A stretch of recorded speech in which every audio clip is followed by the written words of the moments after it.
Okay mga Lods, welcome back to another content. And for this video, yung conclusion nitong nawawalang bride to be. So sabi ko last content na most likely it's a psychological issue na ano lang yan. Hindi ko naman linalang pero it's a psychological issue. Pwedeng kasing nag-disassociate siya dun sa situation. Tapos ang response niya is maglakad-lakad kung saan-saan.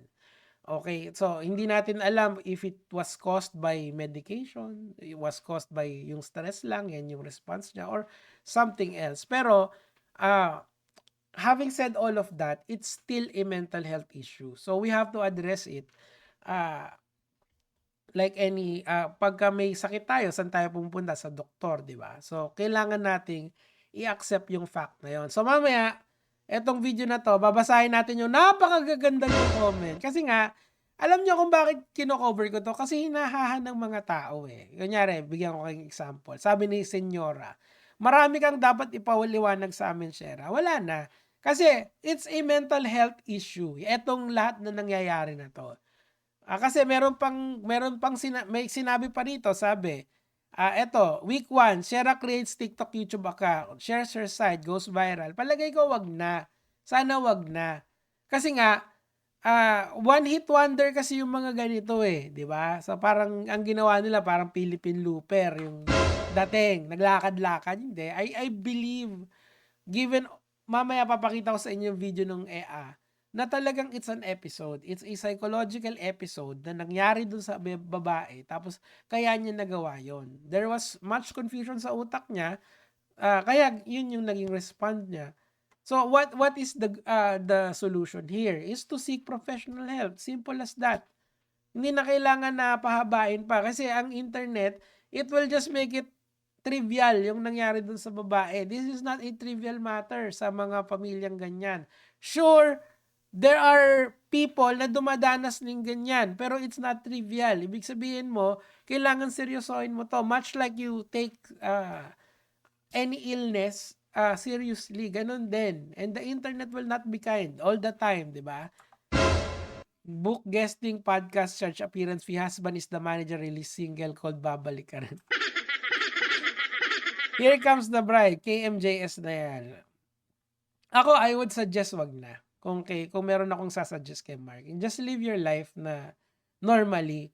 Kung baga, sigurado mo naman after a few days, makakalimutan ng taong bayan to and we're going to move on with the next viral issue. Parang yung kay Lindy Guzman. Nakalimutan niya na halos yun, no?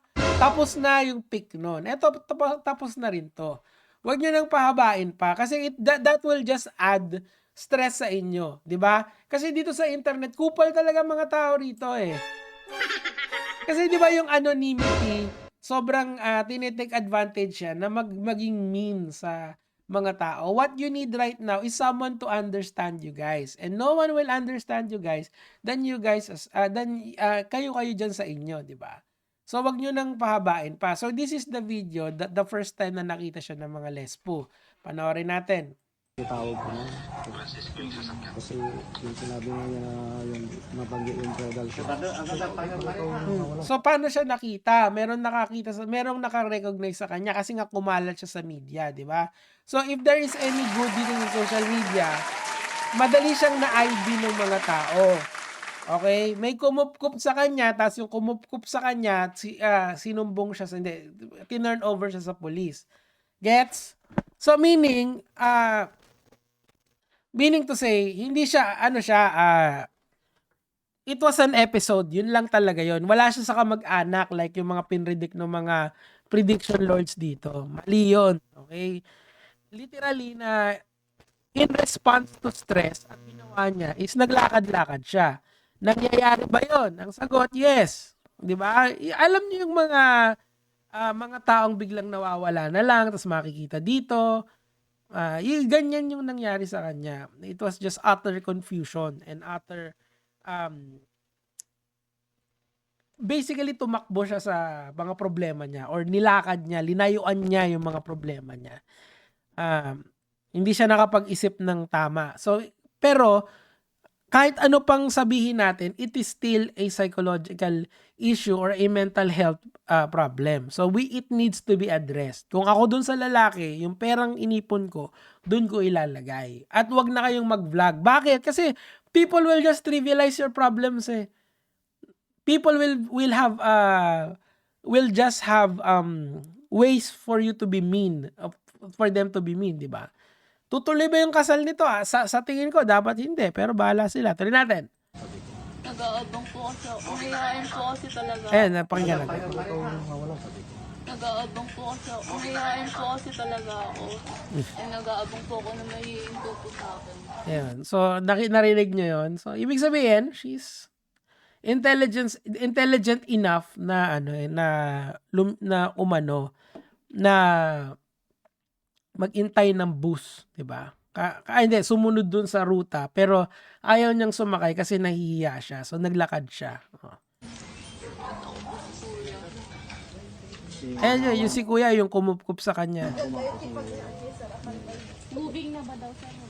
Okay, so this is the video doon sa labas kasi nga ito yung kumupkup sa kanya. Pero meron pang meron pang isang video yan kung saan ito ini-interview siya ng kapulisan. Tuloy natin. Rabon, yan po yung rabon. Kagintingan. Yan po Kayo ba yung dinalan mo dito? Rabon. Okay.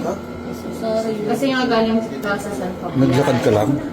Ayan o, kita mo, she's intelligent enough na mag-travel ng madaling araw. Ibig sabihin, kapag mainit, natutulog siguro siya kung saan-saan. 'Di ba? So, this is not someone na totally lost her mind. It's just a disassociation doon sa nangyayari sa buhay niya. But again, that is what I know kasi yan lang yung publicly available. Kung ako sa kanya, punta siya sa yung family lalo, tulungan siya, ma-recognize ito as a mental health problem and then pumunta siya sa sa psychologist or sa psychiatrist. Ang psychologist kasi ito yung nagpa-plan sila ng behavioral modification sa Yung psychiatrist naman, aalamin nila yung problema mo tapos resetahan ka nila ng for your situation. So I guess malamang ang DSWD kasi ito nakita nyo malamang may recommendation na sila diyan. Pero wag na kayo magpa-interview, okay na 'yun. Hayaan niyo na, let it die down. Lakad lang po ako. Pero madaling araw ko po yung nilalakad. Kasi Madaling araw ko yung nilalakad kasi nga init. Di ba parang sino yun? Si Looper, di ba pag malamig lang